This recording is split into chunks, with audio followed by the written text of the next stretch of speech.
చెప్పారు. నువ్వు సరిగ్గా ఇంకా ఉండొచ్చు, గ్రామాల్లో కూడా ఉండొచ్చు, ఇంకా ఉండొచ్చు అని చెప్పారు మంత్రి గారు. సంతోషం అధ్యక్ష. దయచేసి అంటే సుమారు 53 లక్షలు ఏదైతే రైతు భరోసా ఇచ్చారో లాస్ట్ టైము దానికి ఆ క్రైటీరియా ఇచ్చి అంతమందికి ఇస్తాం నేను కంపెనీ కాబట్టి ఇవ్వండి. దానికి తగ్గట్టు బడ్జెట్లో వచ్చి కేటాయింపులు దాన్ని ఏ రకంగా సేకరిస్తారు సేకరించుకుని ఇవ్వండి. మాకే అభ్యంతరలే, ఇవ్వండి. ఇవ్వాలనే కోరిక, ఇవ్వాలనే మా డిమాండ్. ఆ రైతుకి మంచి జరగాలనే మా కోరిక. దాంతోపాటు ఇన్సూరెన్స్ గురించి వచ్చి చెప్పారు అధ్యక్ష. ఇన్సూరెన్స్ కంపెనీ నీకు ప్రభుత్వం వచ్చి ఇన్సూరెన్స్ కడుతున్నప్పుడు ఆ తాలూకా ఏదైతే కలామిటీస్ జరిగినప్పుడు ఆ ఇన్సూరెన్స్ డబ్బు రైతుకి అందాలి కదా అధ్యక్ష.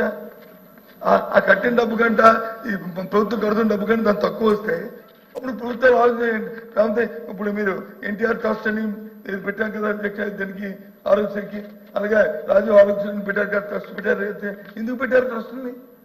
ఆ రోజు ఇచ్చిన క్లైమ్స్ కంటే ప్రభుత్వం కడుతున్న డబ్బు ఎక్కువ అవుతుంది కాబట్టి ఈ ప్రభుత్వం ఆదాయం చేసుకోవడానికి ఒక ట్రస్ట్ని ఏర్పాటు చేసుకుంది. ఆ ట్రస్ట్ ద్వారా ఇన్సూరెన్స్ ఇచ్చారు అధ్యక్ష. ఇదేమి కొత్తగా ఎవరో ఇచ్చిన ఐడియా కాదు. ఇది మీరు చూడండి, ఇంతకుముందు ఆరోగ్యశ్రీని ఏ రకంగా అంతకుముందు పెట్టామో ఆ తర్వాత మీ ప్రభుత్వం వచ్చిన తర్వాత దాన్ని ఎన్టీఆర్ ట్రస్ట్ కింద మార్చారో ఎందుకు ఇప్పుడు మొన్న మరి ఎన్టీఆర్ ట్రస్ట్ ఎందుకు ఉంచారు? 20 లక్షల వరకు ఎన్టీఆర్ ట్రస్ట్ ద్వారా ఇస్తామని చెప్పి 2.5 లక్షల తర్వాత అది ప్రాసెస్ అధ్యక్ష. అది కంటిన్యూస్ ప్రాసెస్. అదేమి కొత్త విధానం కాదు. అది దయచేసి అర్థం చేసుకోవాలి. అంతేగాని ఏదో జరిగాం కదండి బురదలు దానికి ప్రయత్నం చేయొద్దని గౌరవ మంత్రి గారిని కోరు. ఎందుకంటే సీరియల్ మనం క్వశ్చన్ ఆన్సర్ తెలియక సభ్యుడు ఏదో అడిగాడు, బాబు మీరు అడిగింది అది రిలేటెడ్ కాదు దానికి ఇగో మా ప్రభుత్వం తాలూకా విధానం ఇది, దట్స్ ఆల్. అంతేగాని పై ప్రభుత్వం మీ ప్రభుత్వం ఏం చేస్తుందో మా ప్రభుత్వం ఒక పని చేయండి అధ్యక్ష, డిబేట్ పెట్టండి.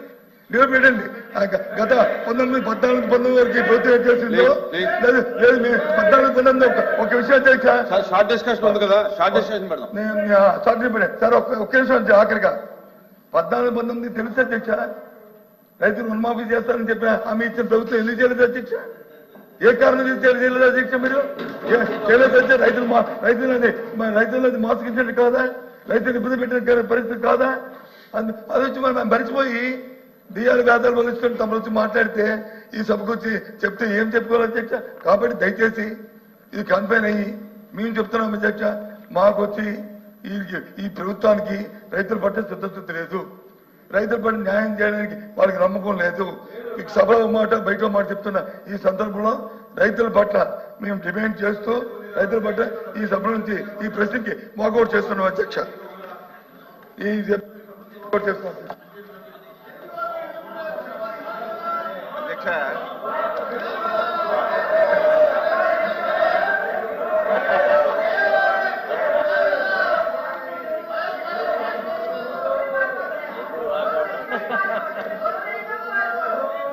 ప్లీజ్ మంత్రి గారు.